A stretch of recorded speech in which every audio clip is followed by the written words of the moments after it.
दोस्तों, हमारी आज की कहानी है मेरी भी तो कुछ इज्जत है।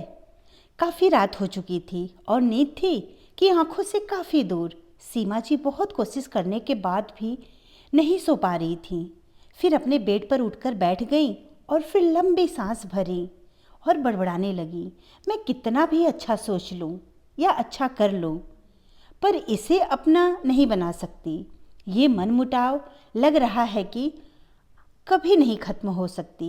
इन विचारों से उनकी निराशा बढ़ती ही जा रही थी। वो करे भी तो क्या? वो अपने आप को, अपने विचारों को, अपने व्यवहार को तो बदल सकती हैं, किंतु दूसरे की सोच, दूसरे के व्यवहार को तो नहीं बदल सकती। अपने प्यार भरे व्यवहार से इस रिश्ते को बनाए रखने का भरसक प्रयास किया, किंतु जब दूसरा ही इस रिश्ते में कोई दिलचस्पी लेना ही नहीं चाहता, तब वो क्या ही कर सकती हैं। बस यही सोचते हुए अपने अतीत की दुनिया में खो गई। अरे, तुम यहाँ क्या कर रही हो? जाओ अपने काम में लग जाओ, सारा दिन इधर उधर बस घूमती फिरती रहती है। नहीं माँ जी, मैंने खाना बना लिया, घर की सफाई भी कर ली। अच्छा कर ली तो क्या किसी पर एहसान कर दिया? दुनिया में सबकी बहुएं काम करती हैं, तुमने अलग कौन सा जुबा कर दिया? जाओ कपड़े धुलकर सुखाने के लिए डाल आओ, और जब सूख जाए तो प्रेस करके रख देना। माँ जी, थोड़ा आराम कर लूँ, बहुत थक गई हूँ, उसके बाद कपड़े धो लूँगी। आराम करने के लिए पूरी रात पड़ी है। ऐसा करो, मेरे पैरों में थोड़ा तेल लगाकर मालिश कर दो। और कुछ दिन बाद जब मायके गई तो अपनी माँ से अपने सास के व्यवहार की शिकायत की, तो माँ बोली, सास तो ऐसी ही होती है, अब देख ले, तेरी दादी क्या कम थी? मैंने भी उनके बहुत ताने सुने हैं, क्रोध झेला है, किंतु जब उनका पोता हुआ तो वो बदल गई थी। तू भी शीघ्र ही माँ बन जाएगी तो बच्चे का मुंह देखकर शायद उनका भी यह स्वभाव बदल ही जाएगा। माँ, मुझे तो नहीं लगता। जो इंसान ऐसा ही है जिसमें हमदर्दी और प्यार जैसी चीज़ हो ही नहीं, वो क्या बदलेगा? सीमा अपनी माँ से कहती है, माँ आप देखना, जब मेरी बहू आएगी ना, मैं कभी उसको इस तरह नहीं पुकारूंगी जैसे मेरी सास कहती है, अरे ये नहीं किया, वो नहीं किया, जाकर कर ले। ये भी कोई बात करने का तरीका है? ऐसा लगता है कि वो बहू को नहीं, किसी काम वाली को पुकार रही हैं।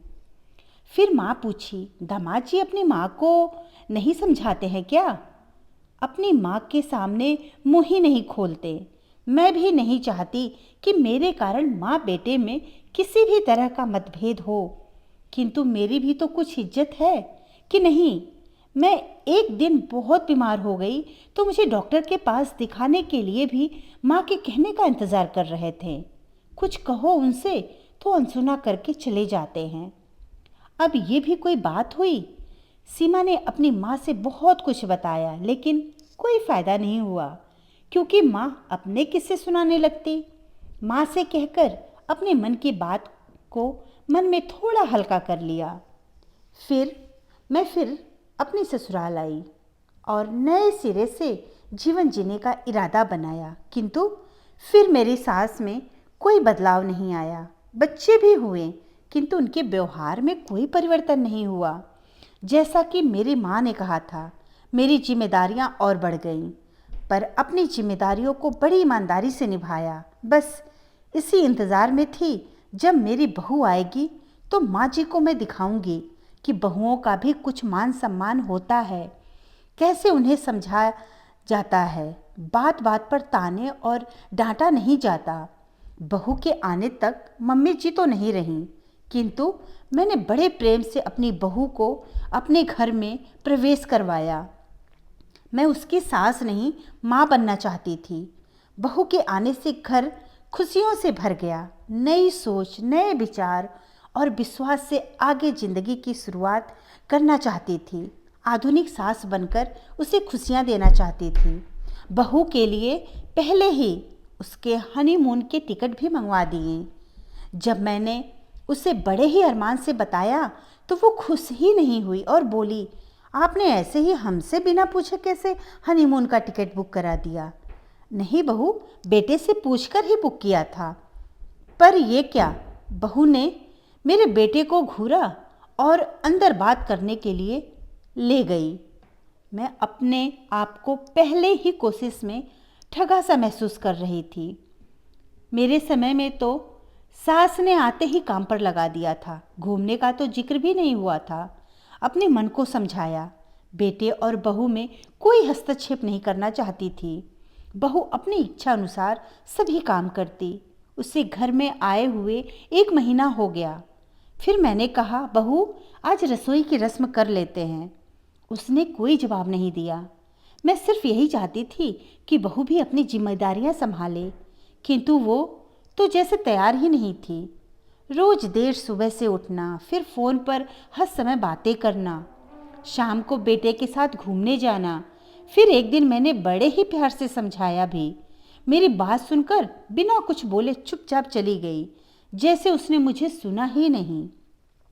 मैं तो इसी आस में रही कि धीरे धीरे अपनी जिम्मेदारियां समझेगी, किंतु जैसे ही मैं उसे समझाना चाहती, जिम्मेदारियों का एहसास दिलाना चाहती, वो मुझसे और दूर होती जाती। मेरा सास बहू का प्यार से रहने का सपना ही रह गया था।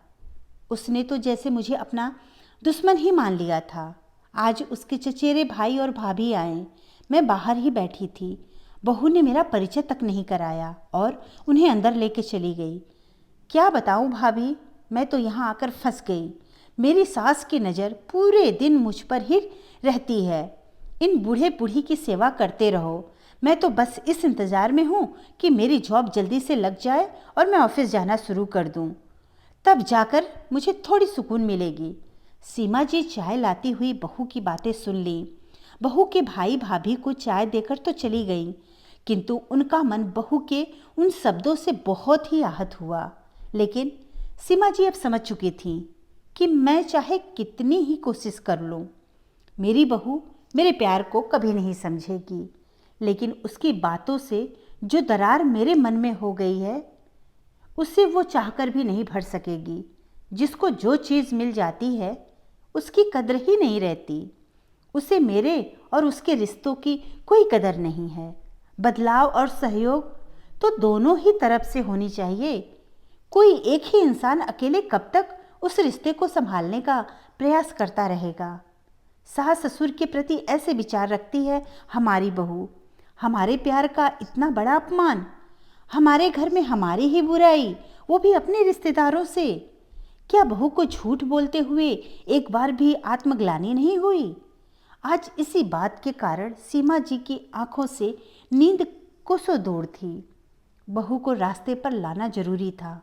इसीलिए सुबह सीमा जी बेटे और बहू को एक साथ बुलाईं और कहीं, बेटा, कल तेरी पत्नी की बातों से मेरी आत्मा को चोट लगी है। मैंने इसकी सारी गलतियों को नज़रअंदाज किया, लेकिन अब ऐसा नहीं होगा।